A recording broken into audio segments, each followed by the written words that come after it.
All right, this is take 2 of the 5 a.m. Mester Scrum show.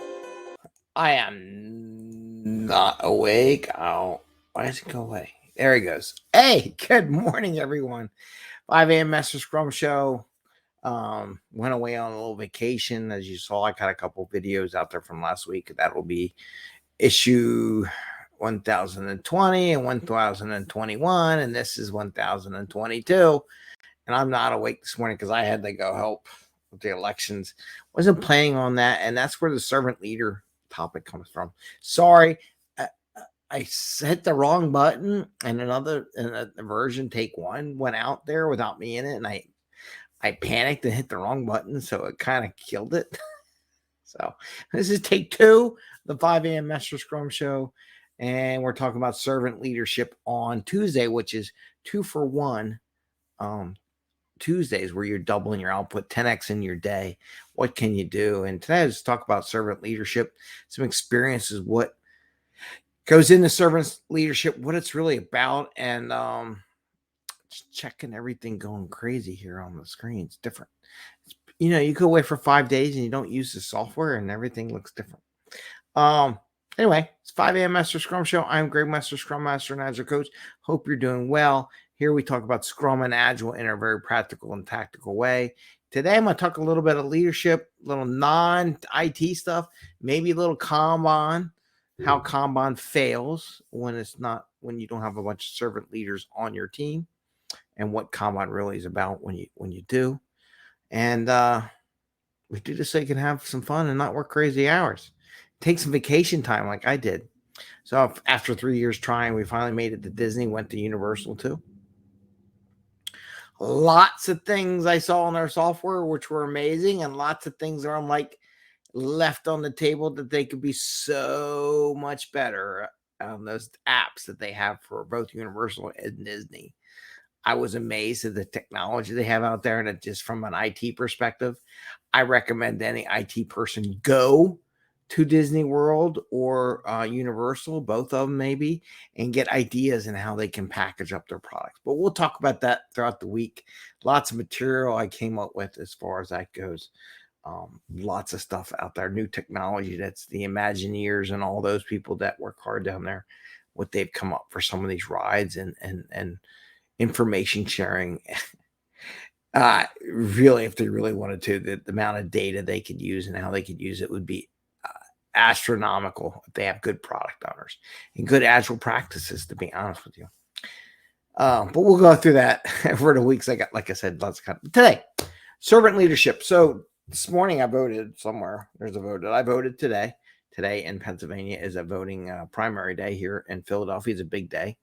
Voting, there's city council, mayor, stuff like that. Some count questions. Last night, while I was at my kids' baseball game, got a text from my wife saying the clerk couldn't make it and she's sick. She can be out and we need to find someone right away. I'm like, elections like tomorrow. And I'm a committee person, just to volunteer. I do that because years ago we had issues and I said I wasn't going to let that happen again. So I made sure I volunteer every year to make sure things are in place for my small voting location. And so I was going to volunteer. I was going to do the servant leader thing this morning. I got up really early because I'm still, even though I'm in the same time zone, it's like you go vacation, Disneyland, Disney World for 5 days or whatever. You're exhausted. You need another vacation after that. Not enough coffee in me to keep me going right now. Probably why I hit that end broadcast button. But as a servant leader, you have to be willing to step up and take the job that everyone does when they're not there. Now, there's a key here. One, you got to do that, right? And if you don't have the skill sets to be there, my question, are you really the servant leader? My whole career, I practice, ask questions of every aspect of every job I've ever worked with. So I got enough information to be dangerous.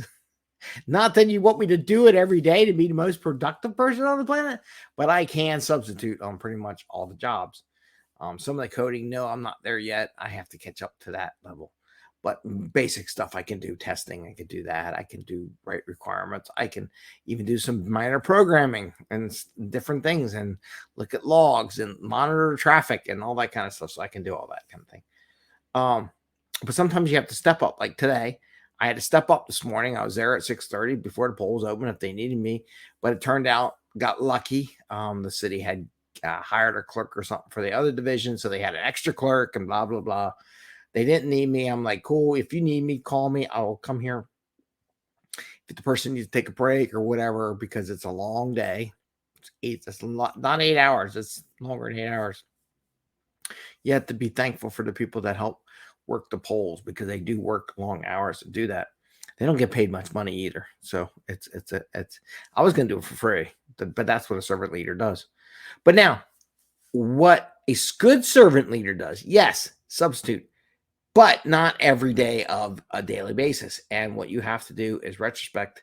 And now I have to retrospect on this because I'm like, okay, yeah, what do we do if the person's sick and can't make it? How do we get a bench of people that can take the spot if needed on short-term notice because they're sick? Need to do a better job of prepping people and getting people prepared. So I kind of retrospect on that. I mean, I can always do it. I'd rather have someone else do it just so they get the experience of working at the polls all day and learn what it is to like to help people get their votes in, right? That's my goal, really. I could do it. I could, no problem. But I'd rather have somebody else experience it so they have a better respect for the people who work the polls. So, but that's part of the servant leader. You don't do it every day. You don't take every job. I mean, I have respect for managers. You hear me complain all the time about grocery stores and stuff. When they get backed up, I see managers or the box stores. They're terrible. God, Home Depot, Lowe's, you're terrible. The managers sit there hiding in their little freaking cubicles in their office and never come down when they need help. They should be backfilling and helping people get whatever they need. Staying in the office all day at a box store is actually useless, to my opinion. It's all digital data anyhow. What the hell are you going to do? What are you going to do? Report? Anyway, so you got to do that. Now, this is what kills Kanban. People don't know what Kanban is, right? And I watch this. And you play this Kanban game. This one guy invented is pretty good. It's expensive. You can use it for a group, but it really shows how one of the things in Kanban, it shows where your blockers are. But also one of the keys is that everyone on the team is basically a servant leader on the team for Kanban to be the most efficient. So if testing gets blocked or requirements get blocked, somebody who's a dev or a tester or whatever, or a requirements person will temporarily help out in those blockages to keep the work flowing. It's not that they're best. It's part of that T-shaped thing we always talk about, right? But that's what they do. Problem is, a lot of these companies implement Kanban is for like one person, for their stuff. It's not about the person, it's about the work. And people don't understand that. And people just think Kanban is there to measure how efficient individuals are. And that's not what Kanban's about. Otherwise, you just have a, what do you want to call it? A linear system? I don't know. Production line? You're just doing a production line. It's not Kanban, by the way. But it's about other people helping out and getting the work through the blockers. Now you could study and say we need somebody new, but what do you do when you have like two people and you don't always need two people? You only need one person to do the work. Do you really hire two people? It's a good question. So, but that's one of the things in Kanban is if you don't have a team of servant leaders that are willing to get out of their normal role and work in another role to help move work to the done pile, you're not really Kanban. You're just a glorified production line system monitoring people. There, I said it. You can debate with me on that, but I've seen what Kanban is really about, and it ain't what most people train Kanban about. It's not about watching work flow through the system. That's a small part of Kanban. That's just a chart that goes across so you can track your work for the day. How's it going? But that's not Kanban. Kanban is helping out. The same thing as Scrum, where you got a story and someone's blocked or you're done. Before you pick up new stuff, you should be asking your partners on a Scrum team, can I help you? Right? Can I help move things through? So that's a key. So I just want to share that today. It's key with the servant leader. Just from my voting experience early this morning, I did vote. I did get my sticker. Probably should have took my kids. My wife will take kids later today. They were there to help mom and everything, get the voting ready. So they were helpful, but they're exhausted too. We're all exhausted today.